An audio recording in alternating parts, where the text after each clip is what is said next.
कांग्रेस छत्तीसगढ़ निर्दलीय प्रत्याशी जितने भी हैं सब आज नामांकन भरेंगे और कल से दौर शुरू हो जाएगा चुनावी प्रचार का।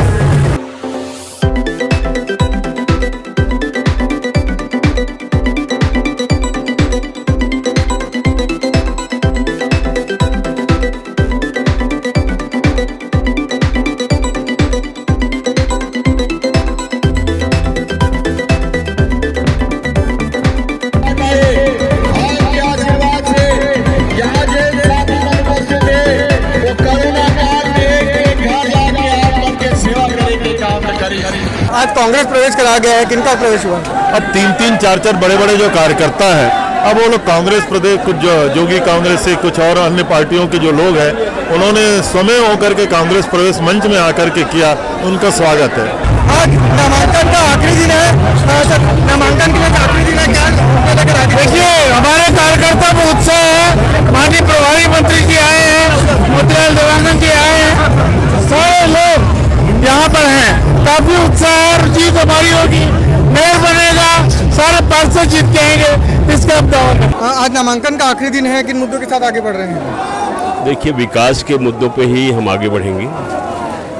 छत्तीसगढ़ प्रदेश में भारतीय जनता पार्टी का 15 साल राज था, इसमें डॉक्टर रमन सिंह जी मुख्यमंत्री थे। उस समय विकास के इतने काम किए हैं। यहाँ पर हमारा महापौर था भारतीय जनता पार्टी का और अपने कार्यकाल में उन्होंने बहुत काम किया। अभी जो 3 साल इस छत्तीसगढ़ में कांग्रेस की सरकार है, उसी पीरियड में एक भी काम यहाँ नहीं हुआ है, लोगों का कहना है।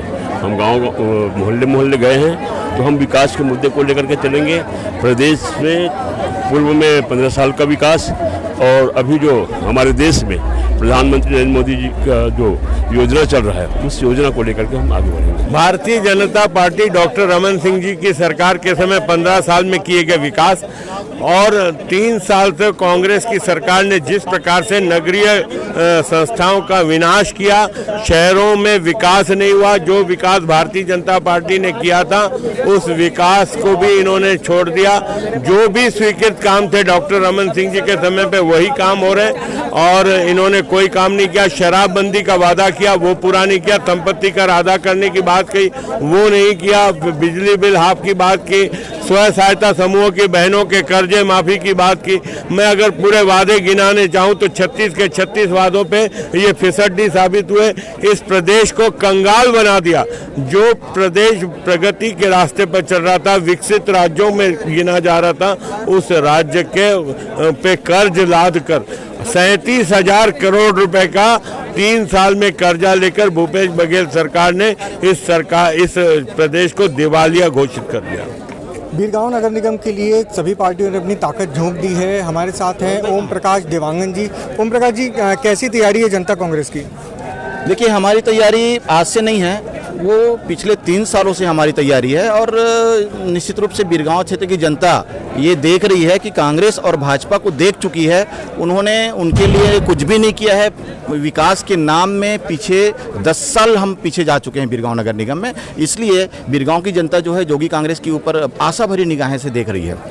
भाजपा से यहाँ महापौर रहे हैं और कांग्रेस अब सत्ता में है। जनता कांग्रेस को अब कितनी मशक्कत करनी पड़ेगी? मुझे लगता है यही हमारे लिए बड़ी एक फायदे की बात होगी कि भारतीय जनता पार्टी के महापौर थे जिन्होंने विकास के नाम पर कुछ भी यहाँ पर नहीं दिखा है। और कांग्रेस पार्टी की जो 3 साल से सत्ता में बैठे हैं, स्टेट गवर्नमेंट जो है, यहाँ विधायक भी कांग्रेस के हैं और निश्चित रूप से उसका एक भी काम, चाहे उनका कोई भी वायदा हो, पट्टा देने की बात हो, चाहे बेरोजगारी भत्ता देने की बात हो, चाहे इसमें पेंशन की बात हो, गरीबों को 300 रुपये महीना से लेकर के 1500 महीना देने की बात हो, एक भी वायदे उन्होंने पूरे नहीं किए। पूरे बीरगांव क्षेत्र की जनता के करोड़ों रुपया ऐसे फंसे हुए चिट फंड में, सहारा इंडिया में, उनको देने की, वापस देने की बात थी। किसी को 1 रुपया अभी तक नहीं मिला है। तो ये आक्रोश है लोगों में कांग्रेस और बीजेपी के प्रति। उसका लाभ तो हमको मिलेगा ही, लेकिन हमारा एक विजन है। हम ये चाहते हैं कि जो यहाँ उद्योग है, 1000 से ज़्यादा फैक्ट्रियां हैं, उनसे टैक्स वसूला नहीं जाता और उस टैक्स को हम वसूलेंगे, अमीरों से पैसा लेंगे।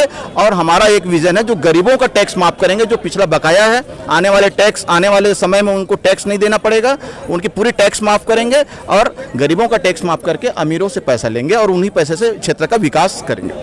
हमारे साथ युवा विंग के प्रदेश अध्यक्ष प्रदीप साहू जी हैं। प्रदीप जी, युवा वोटर की संख्या बड़ी है, तो युवाओं को साधने के लिए जनता कांग्रेस के क्या रणनीति? देखिए, निश्चित तौर में हम लोग इस बार महापौर भी जो है वो हमारे युवा हैं, आदरणीय एवं देवांगन जी हैं। और जिस तरीके से भूपेश बघेल जी की जो सरकार है, 2018 में जब सरकार नहीं बनी थी तो ये अपने जन घोषणा पत्र में लिखे थे कि हम सरकार में आते ही जो हमारे युवा साथी हैं, जो बेरोजगार साथी हैं, उनको रोजगार देंगे। लेकिन आप देख सकते हैं, रोजगार की बात तो बहुत दूर, आज ये उद्योग नगरी है, इस उद्योग नगरी में बिरगांव की जो जनता है वो मालिक नहीं मजदूर बने बैठी हुई है। ये दुर्भाग्य की बात है, जहाँ पे बड़े बड़े प्लांट है वहाँ पे आज हमारे बिरगांव की जनता है वो मजदूरी करती है।